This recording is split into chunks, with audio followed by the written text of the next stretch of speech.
Because we're in Toronto and in a large community, we're not allowed to buy it before. Right, it's not that you're not allowed. If you would go, and they would say to you, I'm sorry, there's no more kosher for Passover milk. So if it was before Pesach, you could buy non-kosher Pesach milk. Right. But that's not going to happen, unless you go like a minute before Pesach, and maybe they'd sell out. But I doubt that they'll sell out, because they have to have enough milk to last them not only for Pesach, but the week after Pesach, because they don't milk on Pesach. So you have to have enough milk in the stores for both weeks, right?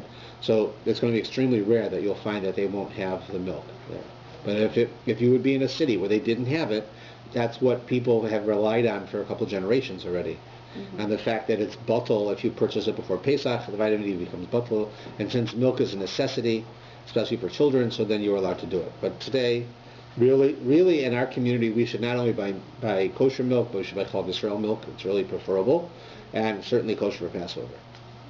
Okay. Okay. We'll come up with some more as we go through, if you'd like. As we go through some more things, let's see how our time is. Okay. Kitniyot, number 2. Do you have to keep this? So Ashkenazim have to keep kitniyot. Sephardim who are married to Ashkenazim have to keep kitniyot. Ashkenazim who are married to Sephardim do not have to. That is, women who are married to men. Right? That was the man's custom, whatever he comes from, is what you should follow. So if you're Sephardi, your husband is Ashkenaz, you should follow Ashkenaz. If you're Ashkenaz, your husband is Sephardi, you should follow Sfard. If you do differently and you have a tradition to do differently, that's something that you're doing. But in general, that's how we do it. And therefore, if you're an Ashkenaz person or you're married to an Ashkenaz person, you would have to keep kitniyot, which means that whenever you go to the store to buy stuff for Pesach, you can't purchase the items primarily from Israel that say that this is permissible for those who eat kitniyot, or this is permissible for those who follow Sephardic tradition. They'll have all different wording. Sometimes it's ambiguous, hopefully not on purpose, but sometimes it's ambiguous, and that only can be purchased by people who don't keep it. We do, and therefore we can't have things like rice, and we can't have things like beans, can't have things like peas, and we can't have various offshoots from there, right? Various flours and so forth. That's the laws of kitniyot. Let us not confuse that with number 3, gebrochs. Gebrochs is a whole other thing. Gebrochs is a Yiddish word which means to dunk, right? And what it is that there are people who have a custom that they will not put matzah meal, anything like that, into a liquid on Pesach, because they're concerned, according to most opinions, they're concerned that there may be some flour left on the matzah or on the other food item that is made from matzah, and when you put it into liquid, it will become chametz, because that's flour in the water becomes chametz. That's by definition. That is a custom that is followed by a significant number of traditionally or Orthodox Jews. It is a custom which you should not adopt if you do not have it. If that's not your custom, how you were raised, unless you have an extraordinary reason that your family is going to do this, you really should not do it. It's very difficult. It means there's no matzah brai, there's no matzah balls. That means you do not cook with cake meal, you do not cook with matzah meal. That is, they use primarily... They just eat matzah? They'll eat matzah, and some will go to the point where they will put matzah at their seder in a bag, and they will eat it from inside the bag so that it doesn't spill on the table, where it could get wet from spilled water, from wine, from soup. And they eat it with nothing. That's right. That matzah, they won't put cream cheese on it, butter on it, nothing. They don't want it to have any liquid on it. So they'll eat their cream cheese and then they'll have a bite of matzah? I suppose they could. But that's not how it's done. It's only some people who do this, and it is a custom. And if your family has this custom, you have to keep it. If your family doesn't have this custom, you should not adopt it, in my opinion. That's not to say there aren't legitimate groups of Jews who say you should adopt it, but I'm not alone in saying this. It's told that the Chafetz Chaim, who wrote the Mishnah Berurah, who used to, on Erev Pesach, take a cup of water, put a stick of matzah in it, and put it in his window, so people would stop asking him this question. So you knew that he did it, right? So it's a serious custom for those who keep it, and it's a very difficult one. Don't accept it upon yourself thinking, I want to be more religious, so I'm going to do this. That's not what it's for. Okay, so that is different than kitniyot. That's much more serious. Okay, non-gebrachs products. So if you see an advertisement, this hotel is not non-gebrachs. That means that everything they make there is made out of potato starch instead of matzah meal. They will have some kind of matzah balls, but it won't have matzah in it. They will not make fried matzah. They will not make matzah stuffings. All of the things, the kugels that we associate with Pesach, they will not do. They have creative chefs. They can do a wonderful job. No, it's here too.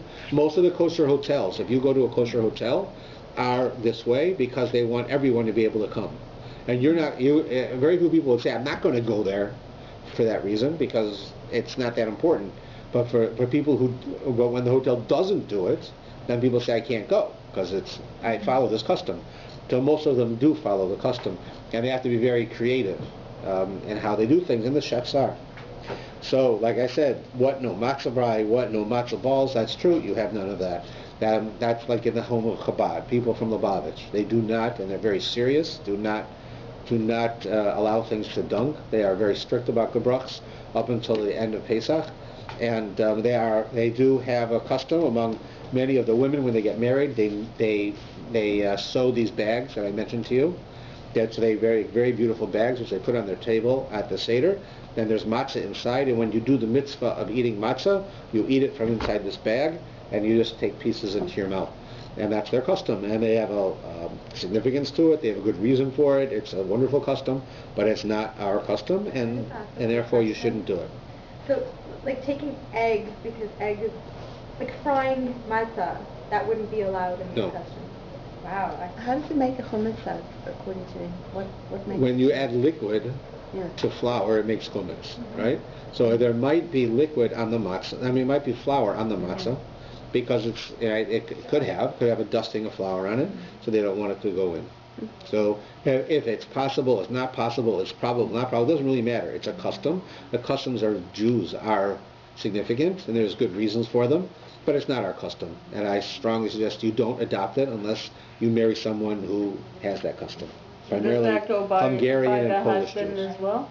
What's that? Does that custom go as far as, like, if a woman marries a man that doesn't then she would not have to follow it. She wouldn't have to follow. Correct. She would no longer have to follow that custom. Okay? Just about the Sephardim Ashkenazim thing, does that mean that if I, let's say, go to my father's house and my grandpa's, I'm Sephardic, my husband is Ashkenaz, does that mean that if I, during Pesach, go to my father's house, I can't eat anything there? No. You are, an Ashkenaz can go to a Sephardic person's house on Pesach. You cannot eat kitniyot, but you can eat at their home, and you can eat from their pots, but you cannot eat the kitniyot. So if you're sitting at a Seder at your parents' house and they serve rice, you can't eat the rice, you can't put it on your plate, you can't have anything to do with it.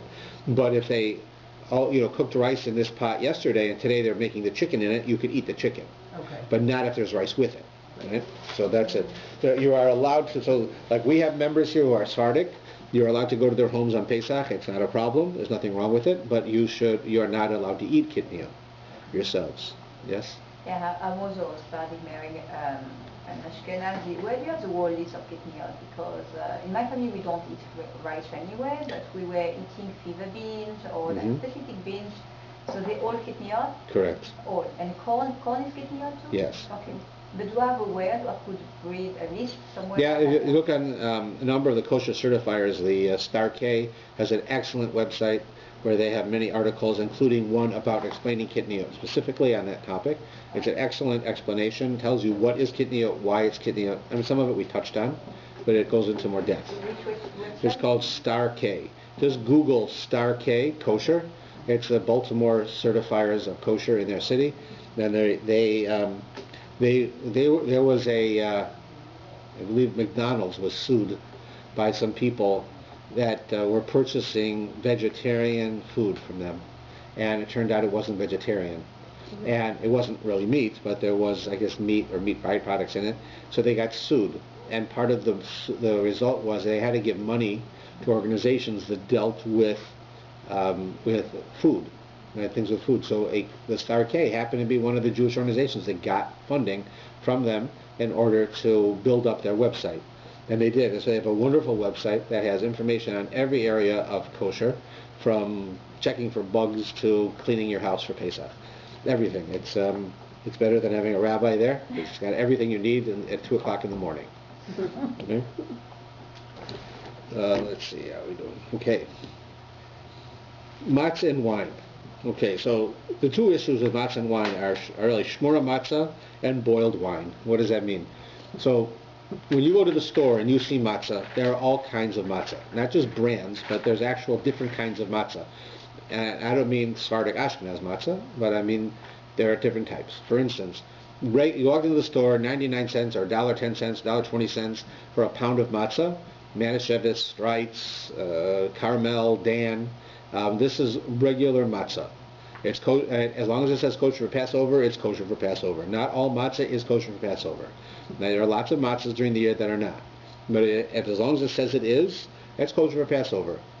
There is a very strong custom to only eat shmura matzah on Passover, not just regular matzah. That means matzah whose flour was guarded from the time it was harvested until the time it was cooked. And it was actually roasted. Baked. So I'm sorry. So that is a bit more expensive. That same box will cost you $10 instead of $1. It's a good thing to do. It's not a necessity to do. People who try to be serious in their religious observance extremely, right? In other words, that they will go beyond the letter of the law in certain areas, will go beyond the letter of the law in this area. They will only use shmura matzah meal products, right? That means it's when you buy cookies and things like that are made out of matzah meal, they have to be shmura matzah meal. Makes that a lot more expensive and a lot harder to find. When you buy all cake mixes, there has to be a cake mix made with shmura matzah cake mix, right? So be careful if you want to assume this serious extra rule.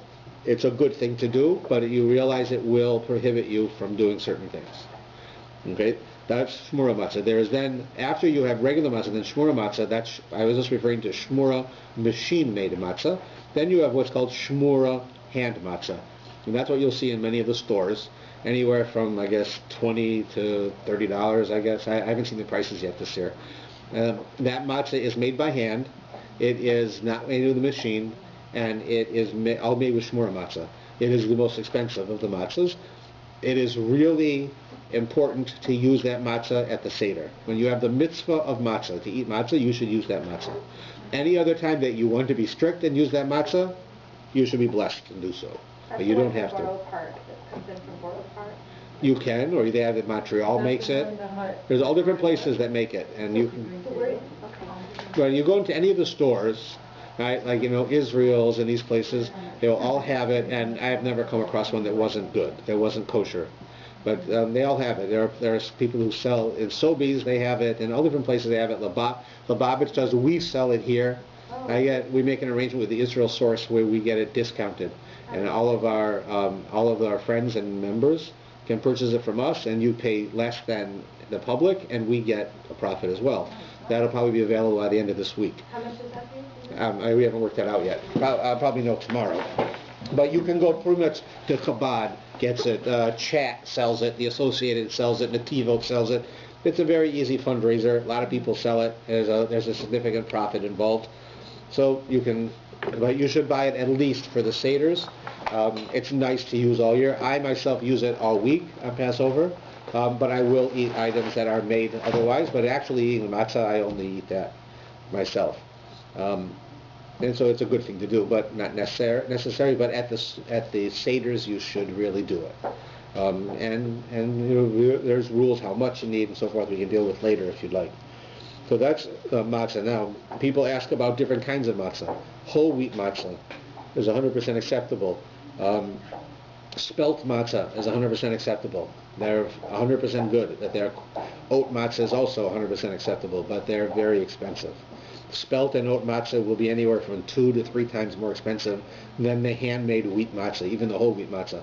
So you're talking in the area, when you're talking, $15, $20 for a pound of handmade matzah, you're talking $30, $40, $45 for this other kind. It's primarily made for people who can't eat wheat, people who find certain types like spelt to be better, easier to digest. so you paid for that. Whole wheat is certainly a nice thing to get. It's easier to digest. It's better for you.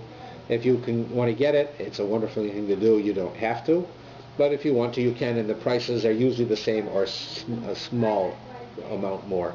So in my house, we get all whole wheat because I find it more useful, and it's a little bit better for you. You don't have some of the illnesses that arrive during Pesach, and that helps with that. Okay, that's something to keep in mind. That's one of the nice things about matzah. All right, so those are the different kinds. There are some places that will sell Iraqi matzah. Iraqi matzah looks like pita. It's soft. It is not leavened, but it's soft. It's extremely expensive. You can eat it if you'd like. If you find it, you're allowed to. It's kosher for Pesach, but it's you're talking probably $6 a piece, something like that, in a little thing. So you might want to do it as a lark if you want to try one, but that's you don't have to. But it is kosher. Then let's go on to wine, and we'll conclude with wine. So wine must be kosher for Pesach. Period. It has to be. You can't buy non-kosher Pesach wine. There are wines that are not kosher Pesach, very few, but most kosher wine is. All wine that is mavusal, which is the next point we'll deal with, which means boiled wine, is going to be kosher for Pesach, because the way it's made is that it's made by a machine. No people touch that wine. That's how they're able to make it kosher, right? Because kosher wine is different than other types of kosher. Kosher wine is kosher by virtue of the fact that it's only made by Jews. That non-Jews do not come into contact with the wine, because the rabbis were concerned that it could be dedicated to idol worship or to another religion. So they said that wine must be made by Jews.